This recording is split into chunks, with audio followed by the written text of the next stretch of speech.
তাপপ্রবাহের পর রাজধানীতে দেখা মিলল স্বস্তির বৃষ্টির। রোববার রাতে বজ্রসহ শিলা বৃষ্টি হয়েছে ঢাকায়। বৃষ্টিতে কমেছে গরম, তবে ঝোড়ো হাওয়ায় অনেক জায়গায় ভেঙে পড়েছে গাছ। আবহাওয়া অধিদপ্তর জানিয়েছে, দেশের সব বিভাগেই ঝড় বৃষ্টি বাড়তে পারে আগামী কয়েকদিন। রোববার সন্ধ্যার পর থেকে রাজধানীতে বইতে শুরু করে শীতল হাওয়া। আকাশে বাড়তে থাকে মেঘের ঘনঘটা। রাত ৯টার দিকে বিদ্যুৎ চমকানো শুরু হয় আকাশে। পরে বজ্রপাতের সঙ্গে শুরু হয় বৃষ্টি। শিলাবৃষ্টির সঙ্গে বাড়তে থাকে ঝড়ের বেগ। এতে কমে গরমের তীব্রতা। শিলাবৃষ্টিতে অনেক ভালো লাগছে, অতদিন তো গরম আছেন, এখন তো মোটামুটি অনেক ভালো লাগতেছে বৃষ্টি হওয়াতে। গরম কমছে আর কি, বৃষ্টিতে মোটামুটি ভালোই দেখতেছে।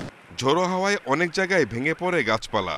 নগরীর মহাখালী, বনানী, আগারগাঁও, বিজয় সরণি সহ অনেক এলাকায় দেখা দেয় জলাবদ্ধতা। এতে মধ্যরাতেও সড়কে দেখা দেয় যানজট, যা সামলাতে হিমশিম খেতে হয় ট্রাফিক পুলিশকে। একটু বেগ হলো তো অবশ্যই, কারণ একটু হয়তো আপনারা দেখছেন, আমরা একটু আসার পরে যানজটটা চেষ্টা করলাম ছাড়ার জন্য। এখন আবহাওয়া অফিস জানিয়েছে, রাতে রাজধানীতে ৩৬ মিলিমিটার বৃষ্টি রেকর্ড করা হয়েছে। এ সময় ৫৯ কিলোমিটার বেগে বয়ে গেছে ঝোড়ো হাওয়া। ঢাকার এবং ঢাকার আশেপাশে ঝড়ো হাওয়া সহ বৃষ্টি ও বজ্রসহ বৃষ্টিপাত হয়েছে। এর সঙ্গে কিছু কিছু শিলাবৃষ্টিও হয়েছে। তো আমাদের আগারগাঁওয়ের মধ্যে যে বৃষ্টিমাপক যন্ত্র আছে, সেখানে আমরা যেটা পেয়েছি সেটা হচ্ছে ৩৬ মিলিমিটার বৃষ্টি হয়েছে। ঢাকায় সোমবারও বৃষ্টির পূর্বাভাস দেয়া হয়েছে। শুধু রাজধানী নয়, দেশের সব বিভাগেই কম বেশি বৃষ্টি হতে পারে আগামী কয়েকদিন। Shahid Ahmed, independent news, Dhaka. উপজেলা পরিষদের প্রথম ধাপের নির্বাচন ঘিরে শেষ দিনের প্রচারণায় ব্যস্ত প্রার্থীরা। শেষ মুহূর্তে দিন-রাত এক করে ভোটারদের দ্বারে দ্বারে ছুটছেন তারা। এদিকে শান্তিপূর্ণ নির্বাচন আয়োজন করতে সব প্রস্তুতি সম্পন্ন করার কথা জানিয়েছেন নির্বাচন কর্মকর্তারা। মিছিল, বৈঠক ও জনসংযোগের মধ্য দিয়ে শেষ মুহূর্তে ভোটারদের সমর্থন আদায়ের চেষ্টায় প্রথম ধাপের উপজেলা পরিষদ নির্বাচনের প্রার্থীরা। প্রথম ধাপে নাটোর সদর, সিংড়া ও নলডাঙ্গায় হবে ভোটগ্রহণ। শেষ সময়ে প্রার্থীদের প্রচারণায় মুখর নির্বাচনী এলাকা। তাপদাহ উপেক্ষা করেই দিনভর নানা প্রতিশ্রুতি দিয়ে ভোট চাইছেন তারা। বিপুল পরিমাণে সাড়া পাচ্ছি, জনগণ আমার পক্ষে আছে। আমি আশাবাদী যে আগামী নির্বাচনে আমি নির্বাচিত হব। নরসিংদী সদর ও পলাশে প্রার্থীরা যাচ্ছেন ভোটারদের দ্বারে দ্বারে। প্রভাব বিস্তারের অভিযোগ থাকায় পলাশে সুষ্ঠু ভোট নিয়ে শঙ্কা রয়েছে। জোর প্রয়োগ করছে এবং এতে করে পলাশের জনগণ বিব্রতকর যে আগামী নির্বাচন সঠিক এবং সুষ্ঠু হয় কিনা। অভিযোগ পাল্টা অভিযোগে জমে উঠেছে গাইবান্ধার ফুলছড়ি ও সাঘাটা উপজেলা পরিষদ নির্বাচন। শত শত মোটরসাইকেল সকাল থেকে রাত পর্যন্ত বিভিন্ন এলাকায় যাচ্ছে, ভোটারদের হুমকি দামকি দিচ্ছে। তারা ভোট কেন্দ্রে যাতে জনগণ না যায়। কোনো প্রভাব ওই ধরনের জোরপূর্বক করাচ্ছে না। স্বতঃস্ফূর্তভাবে পাবলিক আমাকে ভালোবাসে, সেই ক্ষেত্রে আমাকে ভোট দিবে তারা। আমি কোনো অর্থ প্রদান করে এই ধরনের কোনো অ্যাক্টিভিটিস আমার নাই। প্রথম ধাপে গোপালগঞ্জের টুঙ্গিপাড়া, কোটালীপাড়া ও সদর উপজেলায় চেয়ারম্যান পদে প্রার্থী ১৩ জন। তবে সৎ ও যোগ্য প্রার্থীকেই বেছে নিতে চান ভোটাররা। ভোট দিব যাকে আমি সবসময় পাশে পাবো, শুধু যে ভোটের সময় এমনটা না। পিরোজপুরের ৩ উপজেলায় প্রচারণায় ব্যস্ত ৩৩ প্রার্থী। সুনামগঞ্জের দিরাই ও সাল্লায় ভোটারদের বাড়ি না পেয়ে ফসলের মাঠেই হাজির হচ্ছেন প্রার্থীরা। অবাধ, সুষ্ঠু ও শান্তিপূর্ণ নির্বাচন আয়োজনে সব প্রস্তুতি নেওয়ার কথা জানিয়েছেন নির্বাচন কর্মকর্তারা। আমাদের আইন শৃঙ্খলা বাহিনী মাঠে কাজ করছে সার্বিক পরিস্থিতি শান্ত রাখার জন্য, এবং আমরা আমাদের পরিকল্পনা মোতাবেক আমরা আগামী যে ৮ মে নির্বাচনটি অনুষ্ঠিত হবে সেটি আমরা শান্তিপূর্ণভাবে এবং পিরোজপুরবাসীর কাছে একটি মডেল হিসেবে উপহার দিতে আমরা বদ্ধপরিকর। ৮ মে অনুষ্ঠিত হবে প্রথম ধাপের ১৪৬টি উপজেলার ভোট গ্রহণ। Tania Nasrin, independent news. এদিকে আচরণবিধি লঙ্ঘনের দায়ে জামালপুরের সরিষাবাড়ী উপজেলায় চেয়ারম্যান প্রার্থী মোহাম্মদ রফিকুল ইসলামের প্রার্থিতা বাতিল করেছে নির্বাচন কমিশন। রোববার সন্ধ্যায় নির্বাচন কমিশন সচিবালয়ে সাংবাদিকদের কথা জানান নির্বাচন কমিশন সচিব মোহাম্মদ জাহাঙ্গীর আলম। প্রকাশ্যে অন্য প্রার্থী ও সমর্থকদের হুমকি দিয়ে আচরণবিধি লঙ্ঘন করায় কমিশন রফিকুল ইসলামের প্রার্থিতা বাতিলের সিদ্ধান্ত দিয়েছে। এই বক্তব্যের একটি ভিডিও ক্লিপ ফেসবুকে ছড়িয়ে পড়লে ২ মে রফিকুল ইসলামকে তলব করে ইসি। শুনানিতে তার বক্তব্যে সন্তুষ্ট না হয়ে নির্বাচন কমিশন রফিকুলের প্রার্থিতা বাতিলের সিদ্ধান্ত দেয়। নির্বাচন কমিশন সচিব মোহাম্মদ জাহাঙ্গীর আলম জানান, এ উপজেলায় ২ জন প্রতিদ্বন্দ্বী প্রার্থী ছিলেন। একজনের প্রার্থিতা বাতিল হয়, অন্যজন বিনা প্রতিদ্বন্দ্বিতায় নির্বাচিত হবেন কিনা সে সিদ্ধান্তের জন্য অপেক্ষা করতে হতে পারে। তিনি জানান, এবারের ৬ষ্ঠ উপজেলা পরিষদ নির্বাচনে এই প্রথম কোনো প্রার্থীর প্রার্থিতা বাতিল করল ইসি।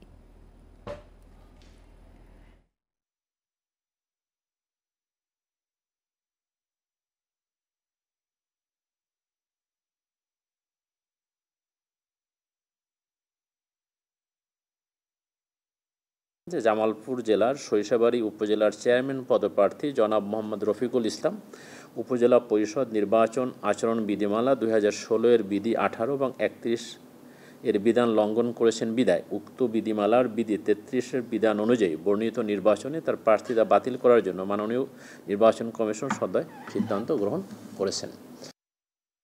উপজেলা নির্বাচনের আরও খবর জানাতে বরিশাল থেকে যুক্ত হচ্ছেন সহকর্মী আলামিন। আলামিন, একদম শেষ দিনে নির্বাচনী প্রচারণা কেমন চলছে আর প্রার্থীদের কোনো অভিযোগ পাওয়া যাচ্ছে কিনা, সব মিলিয়ে নির্বাচনী পরিবেশ কেমন?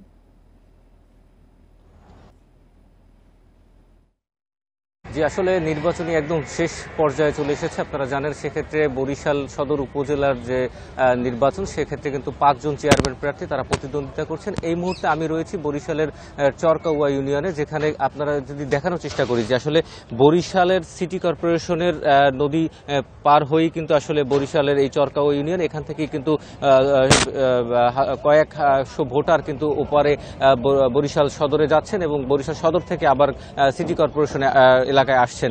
বরিশাল সিটি কর্পোরেশন এলাকায় কিন্তু অনেকে চাকরি করে, সেক্ষেত্রে বরিশালের যে যারা প্রার্থী বা বরিশাল সদর উপজেলার যারা প্রার্থী রয়েছেন তারা কিন্তু ইতিমধ্যে জনগণের দ্বারে দ্বারে যাচ্ছেন এবং তারা কিন্তু ভোট চাচ্ছেন। তবে এখন সকাল 9টা, সেই 9টার পরে কিন্তু তারা বের হবেন এবং তারা মানুষের কাছে কিন্তু যাচ্ছেন এবং ভোট চাচ্ছেন এবং তারা কিন্তু যেটি বলছেন যে উন্নয়নের যে প্রতিশ্রুতিগুলো রয়েছে সেগুলো তারা দিচ্ছেন।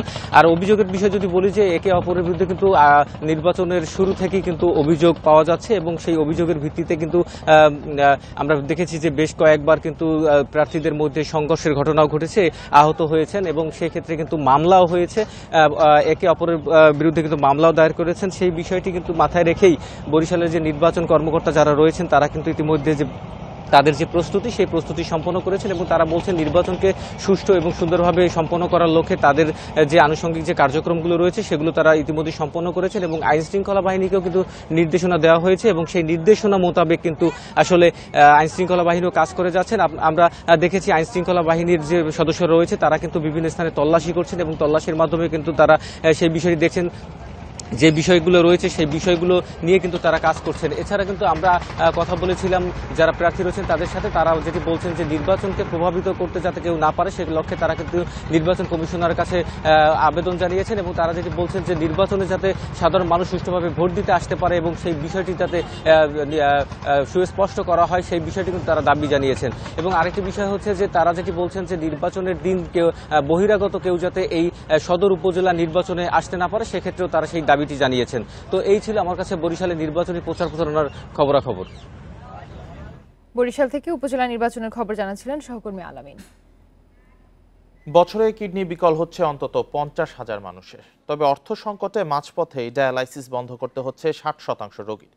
বেসরকারি হাসপাতালে মাসের খরচ 30 থেকে 50,000 টাকা। সে টাকা জোগাতে না পেরে চিকিৎসা বন্ধ করে দিচ্ছেন অনেকে। যাদের মৃত্যু হচ্ছে ঋণে জর্জরিত হয়ে পথে বসছে তাদের পরিবার। এই অবস্থায়ও কোনো আশার কথা শোনাতে পারছে না স্বাস্থ্য বিভাগ। তখন মধ্য দুপুর, অটোরিকশা নিয়ে সড়কে নেমেছেন সাজেদা বেগম। একমাত্র সন্তানকে বাঁচাতে প্রাণান্ত চেষ্টা তার।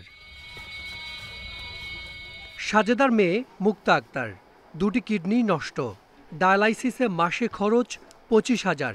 এই টাকা জোগাড় করতে না পারলে বন্ধ হয়ে যায় চিকিৎসা। যে রোগ দেশে আল্লাহ ওরে না দিয়ে আমার দিতে পারতো, কিন্তু আমার তো দিল না, দিল ওরে। সন্তান যদি দুনিয়ায় না বাঁচে তাহলে মার বাচ্চা কি লাভ। 2টি কিডনি বিকল 26 বছরের শাহনাজের। মাসে 1 টাকাও আয় না থাকলেও খরচ 10,000-এর বেশি। ডায়ালাইসিস ইউনিটের স্বাস্থ্যকর্মীদের চাঁদায় চিকিৎসা চলে তার। এগুলো তো টাকা পয়সা জোগাড় করতে পারিনি স্যার, আইতে পারিনি, টাকা পয়সা আবার চাই সবার দেরে। কিডনি বিকল ব্যক্তির সপ্তাহে ডায়ালাইসিস করতে হয় অন্তত 2 বার। বেসরকারি হাসপাতালে মাসে এই খরচ 30 থেকে 50,000 টাকা। চিকিৎসার জন্য শুরুতে সঞ্চয় ভাঙা, তারপর অনেককে বিক্রি করে দিতে হচ্ছে বসতবাড়ি, জমিজমা। এত সবের পরেও অনেক ক্ষেত্রে বাঁচানো যায় না রোগীকে, উল্টো পথে বসে পরিবার। জোগাড় করে সপ্তাহ করাতে পারি না, মাঝে মাঝে 40-45 দেয়। আর আপনি ইনকাম কত? আমার ইনকাম আমি 8,000 টাকা বেতন পাই। 5 গুণ্ঠা জমি আমার বিক্রি করা হয়েছে, আমার ভাইয়ের টেনে বেচছি, এই জমি বিক্রি করছি খেলে এইটার জন্য, অন্য তো আর কোনো আমার বেচার অর্ডার নেই। বিদেশ থেকে আসছি 18 বছর থাইকা, যেই টাকা পয়সা আনছি এখন এই ডায়ালিসিসের জন্য সব টাকা শেষ। এই জমিন আছে না, এগুলি বন্ধ দিতেছি আর পয়সা আনতেছি, আমি দিয়া সব শেষ, খালি বাইরে আছে। ডায়ালাইসিস নেয়া রোগীদের অনেকে আক্রান্ত হয় হৃদরোগে, বেশিরভাগই হারান স্বাভাবিক চলাচলের সক্ষমতা। এতে যার আয়ে সংসার চলত তিনিই হয়ে পড়েন পরিবারের বোঝা। তবে তাৎক্ষণিকভাবে এর কোনো সুরাহা নেই সরকারের হাতে। প্রত্যেকটা বড় বড় বিভাগীয় সহকারে একটার জন্য 100 বেডের এই প্রকল্পটা অলরেডি একদিকে পাস হয়ে গেছে। এইটা করলে আমি মনে করি যে ডায়ালিসিসের যে সমস্যাটা বলছেন, অফকোর্স এটা আমরা যেন সাধারণ মানুষের খরচের মধ্যে, ক্ষমতার মধ্যে আনা যায়, সেটা নিশ্চয়ই আমরা ব্যবস্থা করব। বছরে কিডনি বিকল হচ্ছে অন্তত 50,000 মানুষের। বিপরীতে সারা দেশের সরকারি হাসপাতালে ডায়ালাইসিস বেড আছে 600-র মতো। Hasan Misbah, independent news, Dhaka. চরমভাবে ব্যাহত হচ্ছে কুমিল্লা বিশ্ববিদ্যালয়ের একাডেমিক কার্যক্রম। সেশন জটে পড়তে হচ্ছে শিক্ষার্থীদের, কেননা বছরের বেশিরভাগ সময়ই ক্যাম্পাসে লেগে থাকে আন্দোলন সংঘাত। বিশ্ববিদ্যালয় মঞ্জুরি কমিশন বলছে সার্বিক বিষয় বিবেচনায় এনে উচ্চ পর্যায়ের তদন্ত কমিটি গঠন করা হবে। কমিটির সুপারিশ অনুযায়ী নেওয়া হবে পরবর্তী ব্যবস্থা। শিক্ষক সমিতির সঙ্গে উপাচার্যের দ্বন্দ্বে কয়েক মাস ধরে অস্থিতিশীল কুমিল্লা বিশ্ববিদ্যালয়। সম্প্রতি অনির্দিষ্টকালের জন্য বন্ধ ঘোষণা করা হয়েছে বিশ্ববিদ্যালয়টি। শুধু এ ঘটনায় এবারই নয়, বছরের বেশিরভাগ সময় ধরেই কখনো শিক্ষকদের আন্দোলন, কখনো বা ছাত্র সংগঠনের আন্দোলন লেগেই থাকে। এতে চরমভাবে ব্যাহত হচ্ছে শিক্ষার্থীদের স্বাভাবিক কার্যক্রম। পরীক্ষা এবং ক্লাসগুলো চলছে, এগুলো যে বন্ধ হয়ে গেছে এটা আমাদের ক্ষতি হচ্ছে। এই সমস্যাগুলো আমাদের না ফেলে এটা ওনারা নিজেদের মধ্যে সমাধান করতে পারবে। শিক্ষক সমিতি বলছে নিয়োগে অনিয়ম সহ উপাচার্যের বিরুদ্ধে নানা অনিয়মের অভিযোগ। উপাচার্যের ব্যর্থতার কারণেই বিশ্ববিদ্যালয়ে অচলা অবস্থা তৈরি হয়েছে। উপাচার্য হিসেবে ওনার আর আসলে এই পদটি দখল করে থাকার কোনো আসলে নৈতিক অধিকার নেই। আমরা মনে করি যে উনি ওনার পদ থেকে আসলে সরে যাওয়াই হচ্ছে আসলে সমস্যা উত্তরণের একমাত্র উপায়। বিশ্ববিদ্যালয়ের উপাচার্য বলছেন শিক্ষক সমিতির কারণেই সাম্প্রতিক অচলা অবস্থা। সার্বিক সংকটের জন্য ক্যাম্পাসে অসুস্থ রাজনীতির চর্চাকে দায়ী করছেন তিনি। নিজের দাবির চাইতে কমিউনিটির দাবি বড়, কমিউনিটির দাবির চাইতে বিশ্ববিদ্যালয়ের দাবি বড়, বিশ্ববিদ্যালয়ের দাবির চাইতে দেশের দাবি বড়। এখন সেখানে ওনাদের ফোকাস করতে পারে মানে কী চায়। তবে আমি মনে করি ওনার রিয়েলাইজেশন আসবে, ওনারা বসবেন। ইউজিসি বলছে সাম্প্রতিক অচল অবস্থার জন্য কারা দায়ী তা তদন্ত করা হবে। সেই সঙ্গে দুই পক্ষকে নিয়ে আলোচনায় বসার উদ্যোগ নেওয়া হয়েছে। এভাবে একটা সম্ভাবনাময় বিশ্ববিদ্যালয় মুখ থুবড়ে পড়বে এটা হতে পারে না। সুতরাং এটাকে চলমান রাখার জন্য যে কোনো ধরনের বাংলাদেশ বিশ্ববিদ্যালয় মঞ্জুরি কমিশন, সেটা তদন্ত কমিটি হোক, উভয়কে নিয়ে বসে হোক, এটার অবশ্যই আমাদের গভীরতায় যেতে হবে। বিশ্ববিদ্যালয়ের পরিবেশ ভালো রাখতে সব পক্ষকে সহনশীল আচরণ করার আহ্বান ইউজিসির। নূরে আলম, ইন্ডিপেন্ডেন্ট নিউজ, ঢাকা। পূর্ব সুন্দরবনের চাঁদপাই রেঞ্জের আমরবুনিয়া এলাকার সন্ধ্যার পর কোথাও আগুন দেখা যায়নি। তবে বাড়তি সতর্কতা হিসেবে রাতে আগুন লাগার স্থান থেকে 5 একর জায়গায় পানি ছিটানো হয়েছে। আগামী কয়েকদিন ধরে এই কাজ চলবে বলে জানিয়েছে বন বিভাগ। পূর্ব সুন্দরবনের চাঁদপাই রেঞ্জের আমরবুনিয়া এলাকায় আগুন লাগে শনিবার দুপুরে। শুরুতেই বন বিভাগের কর্মীরা চেষ্টা চালিয়েও আগুন নিয়ন্ত্রণে ব্যর্থ হন। রোববার সকাল থেকে কাজ শুরু করে ফায়ার সার্ভিসের 5টি ইউনিট। পরে তাদের সঙ্গে যোগ দেয় নৌবাহিনী ও কোস্টগার্ড। নৌবাহিনীর উদ্যোগে হেলিকপ্টার থেকে পানিও ছেটানো হয়। বাগেরহাটের মংলা উপজেলার এই অঞ্চলে বনের প্রায় 4 একর এলাকায় আগুন ছড়িয়ে পড়ে। কমপক্ষে 50টি পয়েন্টে আগুন ও ধোঁয়া দেখা গেছে বলে জানিয়েছেন স্থানীয়রা। 5-6 জন আইসে আমরা ভিতরে গেছি, যাওয়ার পরে দেখি যে চারদিকে শুধু আগুন আর আগুন। নিম্নত 50 জায়গায় আগুন লাগছে। এবং জায়গায় জায়গায় জায়গায় জায়গায় আগুন লাগছে। বন বিভাগ বলছে আগুন যাতে না ছড়াতে পারে সেজন্য বিভিন্ন জায়গায় মাটি কেটে দেওয়া হয়েছে। ভোর থেকে আমরা চেয়েছি যে চারদিকে ফায়ার লাইন করে সেই আগুনকে একটা নির্দিষ্ট গণ্ডির মধ্যে আনা, তারপরে বলতে ভিতরে যে সমস্ত জায়গায় আগুন আছে সেই সমস্ত আমরা নিবাচ্ছি। কাজে এখন মোটামুটি আমরা বলতে পারি আগুন পুরোপুরি আমাদের নিয়ন্ত্রণে আছে। এদিকে আগুন লাগার কারণ ও ক্ষতি নিরূপণে 7 সদস্যের বিশেষজ্ঞ দল গঠন করা হবে বলে জানিয়েছে বন বিভাগ। মোয়াল ও মাছ চাষিদের কারণে এই অগ্নিকাণ্ড কিনা সেটিও তদন্ত করবে দলটি। একটি বিশেষজ্ঞ কমিটি আমরা করব, সেই আগামীকালকে, আমি যেহেতু এখন খুলনায়, আমি আগামীকালকে বিশেষজ্ঞ কমিটিতে ফর্ম করব এবং আমরা আশা করছি আগামী 10 কার্য দিবসের মধ্যে বিশেষজ্ঞ কমিটি কি পরিমাণ জীববৈচিত্র্যের ক্ষতি হয়েছে এই এলাকাতে আগুনের জন্য সেটি একটি অ্যাসেসমেন্ট রিপোর্টও দিতে পারবে। প্রচুর শুকনো পাতা থাকায় আগুন আবার জ্বলে উঠতে পারে বলে শঙ্কা বন বিভাগের, তাই পুরো এলাকা 2-3 দিন পর্যবেক্ষণে রাখা হবে। Independent news.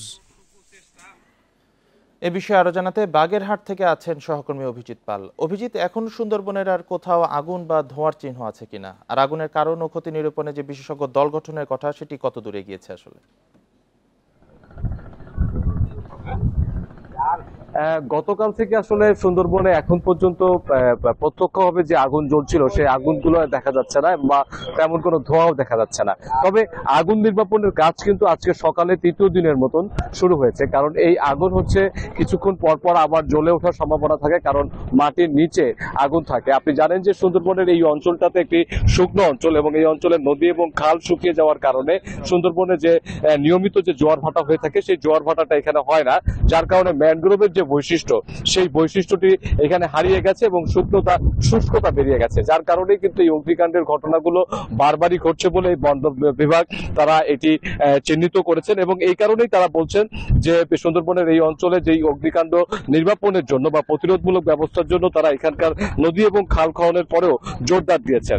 এবং আজকে 3য় দিনের মতন যে নির্বাপনের যে কার্যক্রম চলছে সেটি ফায়ার সার্ভিস ভোর 5টা থেকে শুরু করেছে, পাশাপাশি বন বিভাগের যে টিম তারাও কাজ করছে এবং এই পাশাপাশি যে লোকাল কমিউনিটি রয়েছে, লোকাল কমিউনিটিতে বন বিভাগের বেশ কয়েকটি গ্রুপ রয়েছে, যেমন tiger response teams, local community group, এই গ্রুপগুলো তাদের সঙ্গে এখানে কাজ করছে।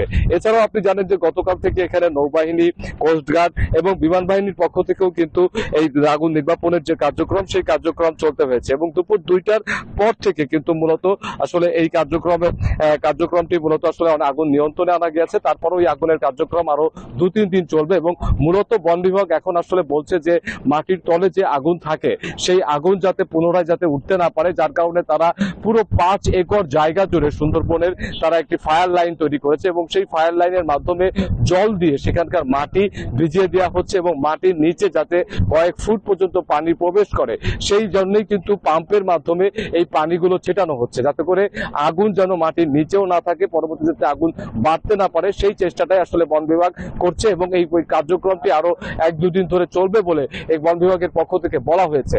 তবে একটি বিষয় এখানে একটু আশার বিষয় রয়েছে যে আজকে বৃষ্টি হওয়ার কথা আছে, যদি বৃষ্টি হয় তাহলে আসলে অবশ্য এই যে অগ্নি নির্বাপনের যে কার্যক্রম সেই কার্যক্রমটি আজকেই শেষ হয়ে যাবে বলে বন বিভাগের পক্ষ থেকে বলা হয়েছে। আরেকটি বিষয় আপনি যেটা বলছিলেন যে সুন্দরবনের এই আগুনের কারণে জীববৈচিত্র্যের আসলে যে পরিমাণ ক্ষতি হয়েছে তার জন্য বন বিভাগ একটি 7 সদস্যের টিম গঠন করবে, যেখানে সুন্দরবন খুলনা বিভাগের যিনি বন সংরক্ষক রয়েছেন মিহির কুমার দো, তাকে নিয়ে মূলত এই 7 সদস্যের টিম গঠন করা হবে এবং এই টিমের মধ্যে খুলনা বিশ্ববিদ্যালয়ের যে বিশেষজ্ঞ দল রয়েছেন তারাও এখানে সংযুক্ত থাকবেন বলে তারা জানিয়েছেন এবং এই টিমকে আগামী 10 দিনের মধ্যে কার্য দিবসের মধ্যে তাদেরকে তদন্ত প্রতিবেদন দিতে হবে যে এই অগ্নিকাণ্ডের কারণ এবং অগ্নিকাণ্ডের কারণে সুন্দরবনের জীববৈচিত্র্যের কি ধরনের ক্ষতি হয়েছে এবং এই অগ্নিকাণ্ড প্রতিরোধে কি ধরনের বৈজ্ঞানিক ব্যবস্থা নেওয়া যেতে পারে এখানকার প্রকৃতি এবং পরিবেশ সবকিছু ঠিক রেখে সেই বিষয়গুলোই নিয়ে মূলত আসলে এই বিশেষজ্ঞ দল কাজ করবে। এর পাশাপাশি কিন্তু আপনি জানেন যে সুন্দরবনে আগুন লাগার পরপরই 3 সদস্যের একটি তদন্ত কমিটি গঠন করা হয়েছে, যে তদন্ত কমিটি কাজ করছে এবং তারা আগামী 7 দিনের মধ্যে তারা একটি তদন্ত প্রতিবেদন দেবে এবং এই প্রতিবেদনের মাধ্যমে আসলে জানা যাবে যে সুন্দরবনে এই অগ্নিকাণ্ডের কারণটি আসলে কি হয়েছে, এটা কি মানুষের কারণে হয়েছে নাকি মৌয়ালদের আগুন থেকে হয়েছে নাকি যারা মাছ চাষিরা রয়েছেন তারা তাদের সুবিধার্থে এই আগুন লাগিয়েছেন নাকি কোনো দুর্ঘটনা থেকে কোনো মাঝি বা কোনো জেলে বা কোনো বনজীবীর দুর্ঘটনা বশত বা অসাবধানতা বশত কোনো আগুন থেকে এই আগুনের সূত্রপাত ঘটেছে। এই সবগুলো বিষয় নিয়ে তারা আসলে কাজ করছে। করছেন এবং এই তদন্ত প্রতিবেদনগুলো আসার পরেই আসলে বন বিভাগ নির্দিষ্ট করে বলতে পারবে যে এই আগুনের কারণ কি এবং এই আগুনের ফলে জীববৈচিত্র্যে আসলে কি ধরনের ক্ষতি হয়েছে। তবে আপনি জানেন যে গতকালকে প্রধান বন সংরক্ষক আবির হোসেন চৌধুরী তিনি একটি সংবাদ সম্মেলন করেছেন রাত 10টার দিকে খুলনার পশ্চিম বন বিভাগের বিভাগীয় কার্যালয়ে, এবং সেখানে তিনি বলেছেন যে খুব বড় ধরনের যে গাছপালার যে ক্ষতি সেই ধরনের ক্ষতি তারা দেখতে পাননি, বা গাছের মাথার দিকেও তারা কিন্তু এমন ধরনের আগুনের তদন্ত প্রতিবেদন আসার পরে এর কারণ জানা যাবে অগ্নিকাণ্ডের কারণ হিসেবে। সুন্দরবনে আগুনের বিষয়ে বাগেরহাট থেকে জানাচ্ছিলেন সহকর্মী অভিজিৎ পাল। গ্রামগঞ্জে লোডশেডিং 24 ঘন্টার মধ্যে কোথাও 12 ঘন্টা কোথাও 8 ঘন্টা, এমন অভিযোগ করেছেন সংসদের বিরোধী দলের চিফ হুইপ মোহাম্মদ মুজিবুল হক চূর্ণ। রোববার জাতীয় সংসদে বিদ্যুতের দাম না বাড়িয়ে বিদ্যুৎ উৎপাদনে কার্যকর উদ্যোগ নিতে সরকারের প্রতি আহ্বান জানান তিনি। স্পিকার শিরিন শারমিন চৌধুরীর সভাপতিত্বে বিকেল 5টায় সংসদের চলতি অধিবেশনে জাতীয় পার্টির মহাসচিব মোহাম্মদ মুজিবুল হক চূর্ণ বলেন, বিদ্যুৎ মন্ত্রী দাম বাড়ানো বলতে লজ্জা পান, তাই সমন্বয় বলেছেন। এ সমন্বয় 1 বছর করেছেন, আগামী 3 বছরে 12 বার করবেন। ভর্তুকি পুরো তুলে নিলে বিদ্যুতের দাম দ্বিগুণ হবে জানিয়ে চূর্ণ বলেন, দাম না বাড়িয়ে এমন পদক্ষেপ নিন যাতে জনগণ চাপে না পড়ে। ভাড়া বিদ্যুৎ কেন্দ্রগুলোকে গত 1 বছরে 26,000 কোটি টাকা ভর্তুকি দেওয়া হয়েছে, যা রাষ্ট্রের টাকার অপচয় বলেও মন্তব্য করেন তিনি।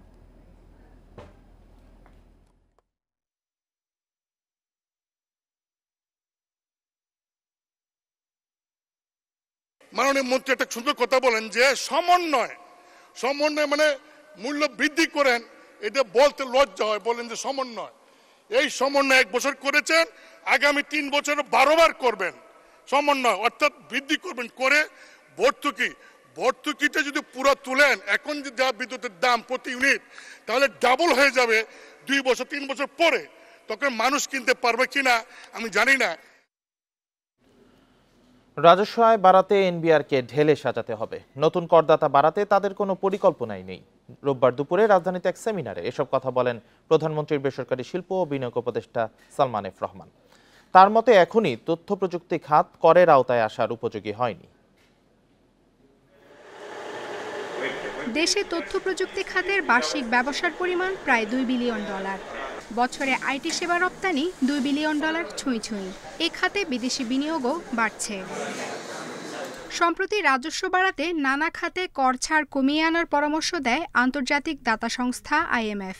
তবে কর অব্যাহতি তুলে নেওয়া হলে ছোট ও মাঝারি উদ্যোক্তারা বড় ধরনের ক্ষতির মুখে পড়বে বলে আশঙ্কা বিশ্লেষকদের।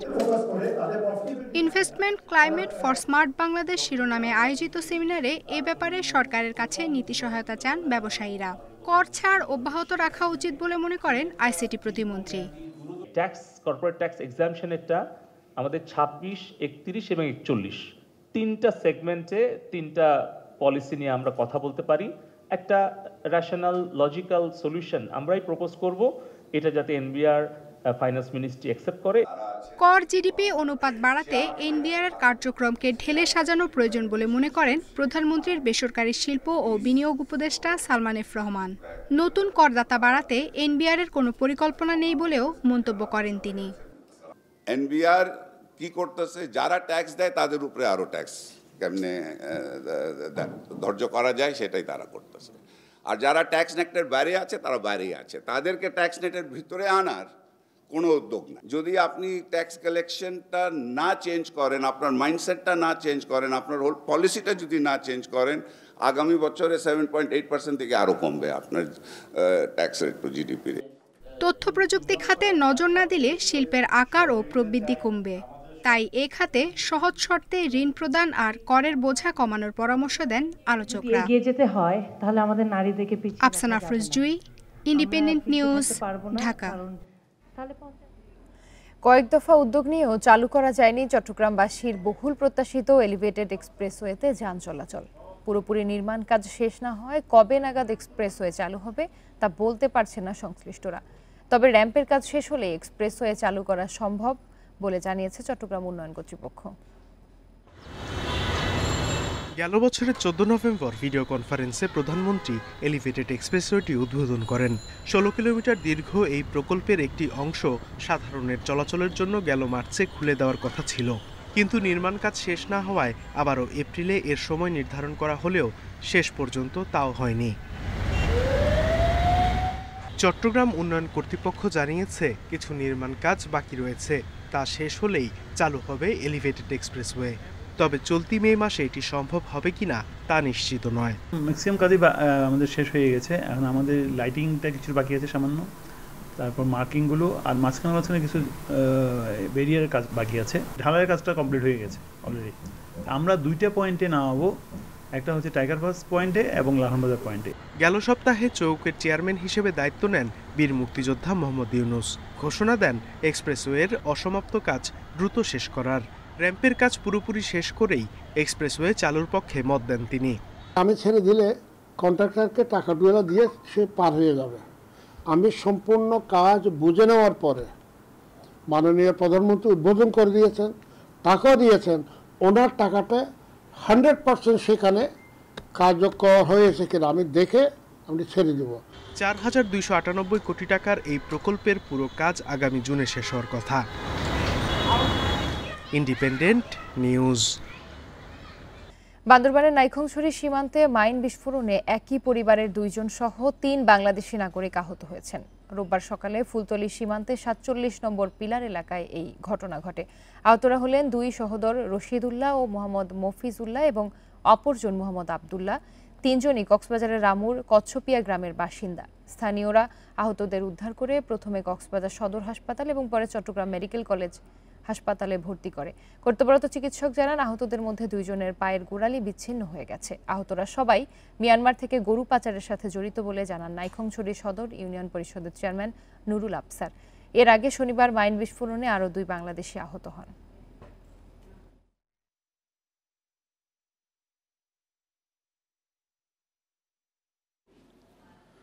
কক্সবাজারের রুখিয়ার কুতুপালং রোহিঙ্গা শিবিরে 12 ঘন্টার ব্যবধানে জাফর আহমেদ ও নূর কালাম নামে 2 যুবককে গলা কেটে হত্যা করেছে দুর্বৃত্তরা। রোববার সকালে ও সন্ধ্যায় এই 2টি হত্যাকাণ্ড ঘটে। পুলিশ জানিয়েছে সন্ধ্যায় উখিয়ার ক্যাম্প 20-এর বর্ধিত S4 ব্লকের পাশে কাঁটাতারের বাইরে একটি পাহাড়ে নিয়ে গিয়ে জাফর আহমেদকে হত্যা করে দুর্বৃত্তরা। Zafar Rohingya solidarity organisation RSO সদস্য ছিলেন। এর আগে সকালে হত্যা করা হয় নূর কালামকে। তিনি কোনো সংগঠনের সদস্য নন বলে জানিয়েছে পুলিশ। 2 হত্যাকাণ্ডে জড়িতদের গ্রেপ্তারে অভিযান চলছে।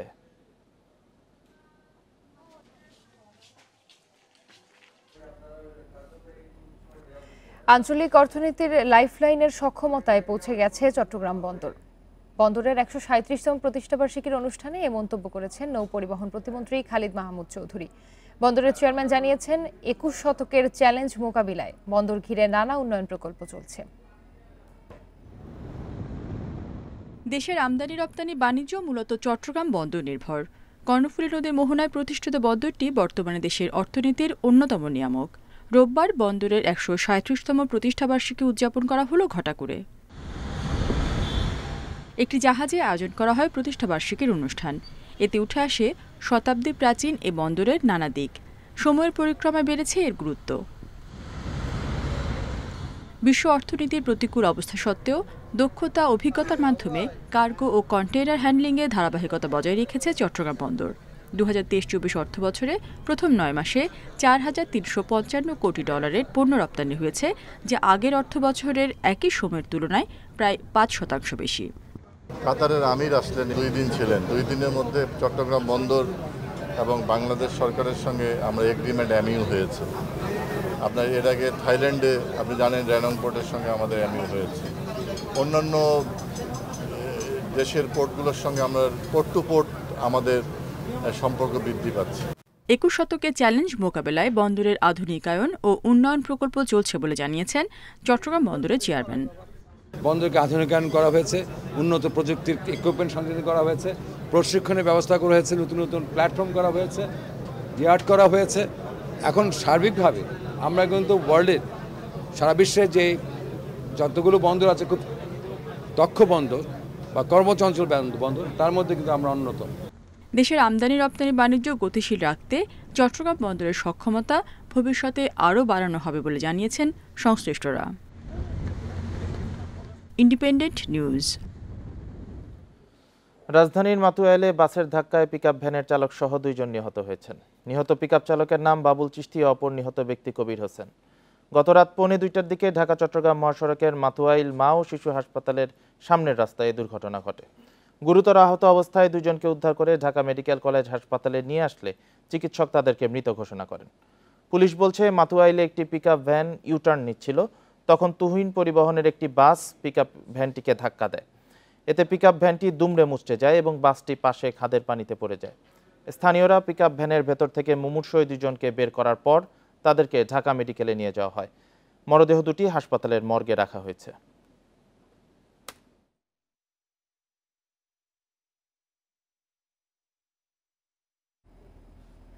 পটুয়াখালীর কুয়াকাটায় জমি নিয়ে বিরোধে দুপক্ষের সংঘর্ষে শিশু, নারী সহ কমপক্ষে 10 জন আহত হয়েছেন।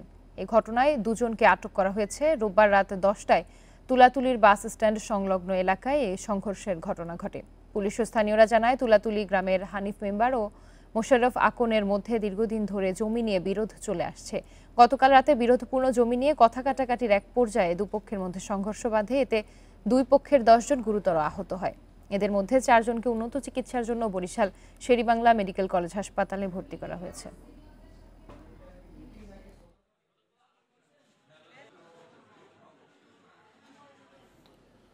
সরকারি সহায়তা না পেয়ে নিজেদের উদ্যোগে বাঁশ ও কাঠ দিয়ে 260 ফুট দীর্ঘ একটি সাঁকো তৈরি করেছেন গোপালগঞ্জের মধুমতি বাওরপাড়ের বাসিন্দারা। এতে দীর্ঘদিনের দুর্ভোগ লাঘব হয়েছে। তবে স্থানীয়দের দাবি, এলাকাটির গুরুত্ব বিবেচনা করে শিগগিরই সেখানে স্থায়ী ব্রিজ নির্মাণ করা হোক। গোপালগঞ্জের কাশিয়ানী উপজেলার রাতাইল ইউনিয়নের পরানপুর সহ 6টি গ্রামকে বিভক্ত করে রেখেছে মধুমতি বাওর। এইসব গ্রামের শিক্ষার্থী, ব্যবসায়ী, কৃষক সহ সাধারণ মানুষকে নৌকায় বাওর পাড়ি দিয়ে অথবা 8 কিলোমিটার পথ ঘুরে স্কুল, কলেজ, অফিস, আদালত ও হাটবাজারে যাতায়াত করতে হতো।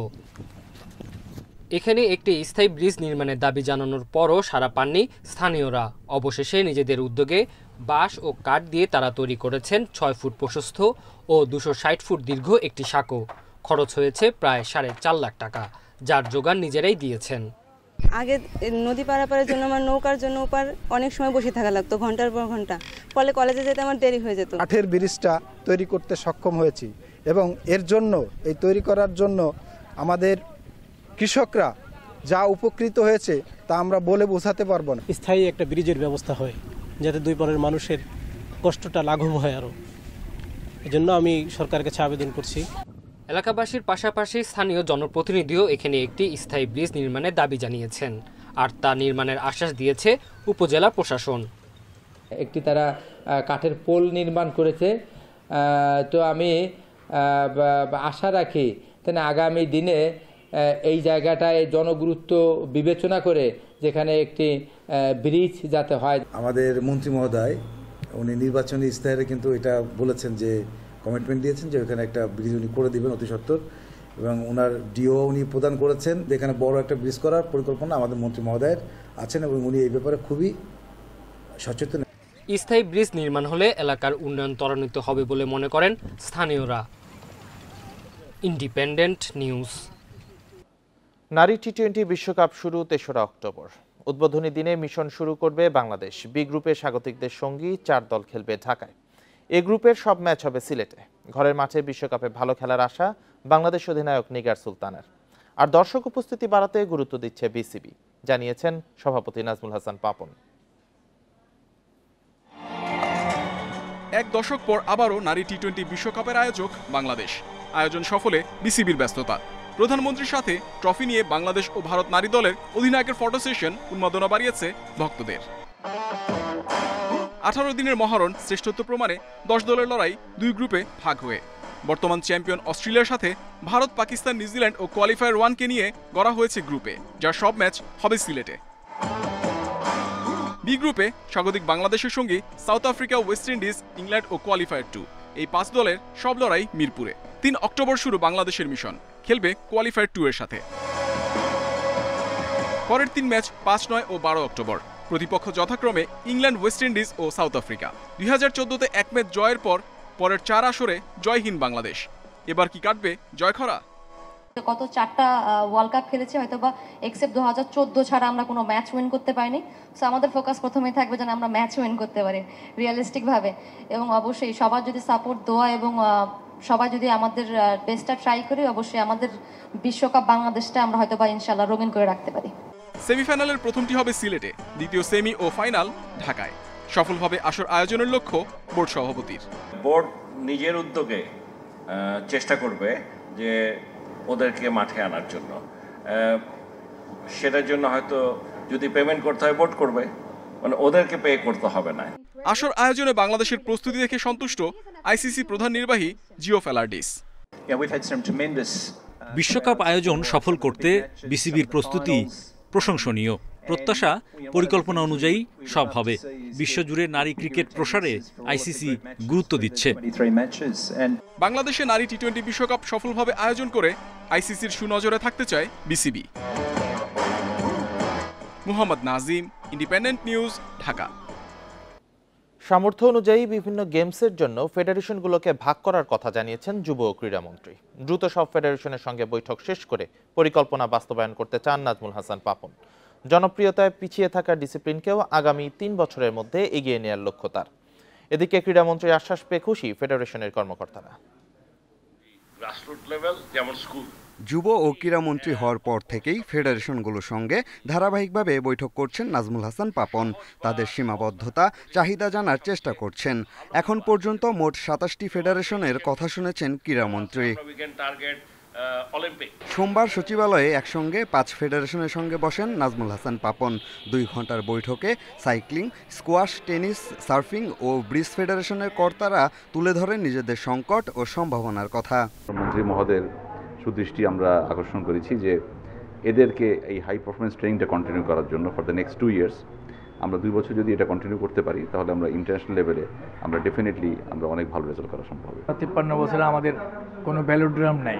ভ্যালোড্রামের জায়গায় আমাদের চট্টগ্রাম ডিসি মহোদয় আমাদেরকে সাইক্লিং ফেডারেশন দেওয়ার সম্মত হয়েছেন এবং মন্ত্রী মহোদয় আমাদেরকে আশ্বস্ত করেছেন উনি এটা উচ্চ পর্যায়ে আলাপ আলোচনা করে একটা ভ্যালোড্রাম করে দেওয়ার উনি আশ্বাস দিয়েছেন। এটাতে আমরা সন্তুষ্ট। মন্ত্রী অন্যদের মতো এই ফেডারেশনগুলোর সমস্যা ও চাহিদা শুনে প্রয়োজনীয় পদক্ষেপ নেওয়ার আশ্বাস দিয়েছেন। আমরা একটা প্ল্যান করব, আমরা একটা ওদের এক্সপেকটেশন কি দেখে আমরা শর্টলিস্ট করে আমরা কি পরিমাণ সাপোর্ট দিতে পারি সেটা একটা আমরা তৈরি করে বাজেটে প্রেস করব এবং যদি বাজেটটা অ্যাপ্রুভাল পেয়ে যাই তাহলে আমার মনে হয় ডেফিনেটলি এখন যে সমস্ত খেলা আছে বা যেগুলো নাকি অত পপুলার আমরা মনে করি না এরকম মানে অ্যাটলিস্ট 4-5টা স্পোর্টস আগামী 3 বছর পরে বাংলাদেশে সবাই চোখে পড়বে। মঙ্গলবার বিকালে আরও 5টি ফেডারেশনের সঙ্গে বসবেন যুব ও ক্রীড়ামন্ত্রী। পিয়াস সাহা, ইন্ডিপেন্ডেন্ট নিউজ, ঢাকা। দীর্ঘ 53 বছর পর সামনে এলো মুক্তিযুদ্ধকালীন কিছু দুর্লভ ছবি। ভারতীয় আলোকচিত্রী রঘু রায়ের তোলা এসব ছবিতে উঠে এসেছে মুক্তির সংগ্রাম, সীমান্তের উপরে শরণার্থীদের মানবেতর জীবনযাপন, পাক বাহিনীর আত্মসমর্পণ, বিজয়ের আনন্দ সহ নানা ছবি। ঢাকা বিশ্ববিদ্যালয়ের চারুকলা অনুষদের 75 বছর পূর্তিতে রঘু রায়ের এসব ছবি প্রদর্শনীর আয়োজন করা হয়।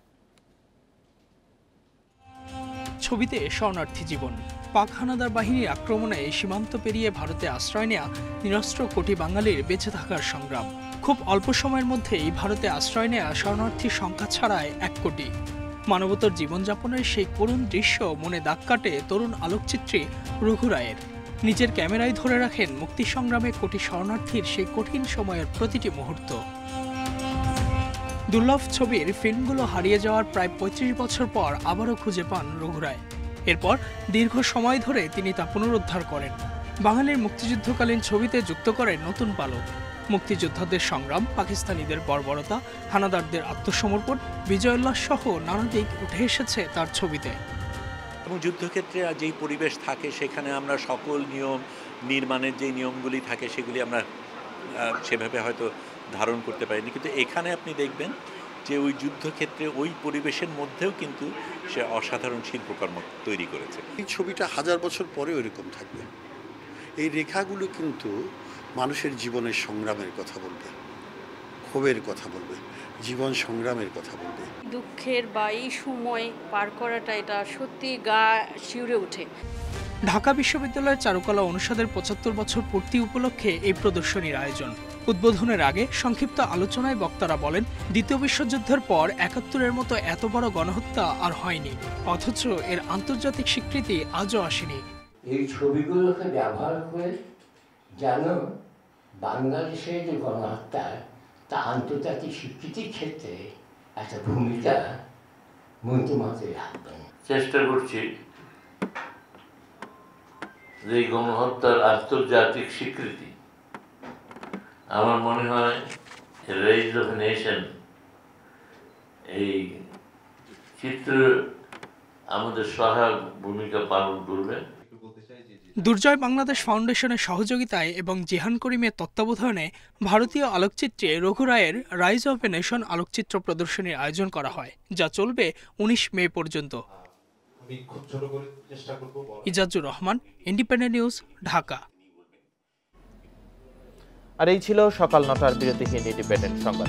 ইন্ডিপেন্ডেন্ট টেলিভিশনের সব খবর বিস্তারিত জানতে চোখ রাখুন ফেসবুক, ইউটিউব ও এক্সে। এতক্ষণ সাথে থাকার জন্য সবাইকে ধন্যবাদ।